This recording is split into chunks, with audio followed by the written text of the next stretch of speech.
Dok, dexamethasone ini kan seperti obat yang untuk segala penyakit ya. Untuk radang bisa, alergi berat bisa, edema otak bisa, mual karena kemoterapi, ataupun dulu sampai COVID itu juga bisa. Kenapa bisa sesakti itu dan apa yang kita harus khawatirkan untuk meresepkan dexamethasone ini? Yuk, coba kita bahas. Nah, dexamethasone itu merupakan glukokortikoid sintetik di mana bekerja dengan masuk ke dalam sel dan berkaitan dengan reseptor di sitoplasma. Kompleks ini kemudian masuk ke inti sel dan mengubah transkrip gen, di mana dexa ini menekan gen-gen pro-inflamasi seperti sitokin, interleukin 1 ataupun TNF-alpha dan meningkatkan gen-gen anti-inflamasi. Efeknya sangat kuat dan luas, jadi bisa menekan peradangan dan respon imun di seluruh tubuh, di mana potensinya itu sekitar 25 kali lebih kuat dibanding kortisol alami yang ada di tubuh kita. Nah, tetapi walaupun dia sangat poten ya untuk anti-inflamasi tersebut, kita perlu lihat efek samping sistemiknya. Banyak hal yang akhirnya bisa menjadi efek samping kalau misalnya kita memberikan dexamethasone jangka panjang.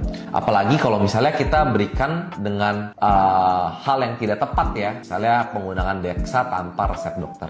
Karena efek sampingnya itu sistemik. Contoh, misalnya efek ke metabolik itu bisa menyebabkan hiperglikemia, ya, meningkatkan produksi glukosa di hati dan resistensi insulin. Maka dari itu pada pasien diabetes itu bisa sekali nih akhirnya tidak terkontrol gula darahnya karena kita berikan dexa. Lalu bisa juga nih yang paling terkenal adalah sindrom Cushing iatrogenik, di mana penggunaan jangka panjang itu bisa menyebabkan penumpukan lemak sentral atau gejala moon face ya, wajahnya bulat, buffalo hump ya, punuk di leher ataupun striae di perut ya. Nah, selanjutnya juga bisa supresi aksis HPA. Penggunaan lebih dari 2 minggu dexa itu dapat menekan produksi kortisol alami pada tubuh. Jadi kalau misalnya akhirnya setelah 2 minggu kita hentikan obatnya secara tiba-tiba, itu bisa menyebabkan krisis adrenal dan bisa mengancam nyawa kalau seperti itu. Dan selanjutnya juga bisa imunosupresi. Jadi pasien lebih rentan terkena infeksi bakteri, jamur atau reaktivasi infeksi laten seperti tuberkulosis. Nah, kalau efek samping lainnya sih misalnya osteoporosis, ulcus pepticum,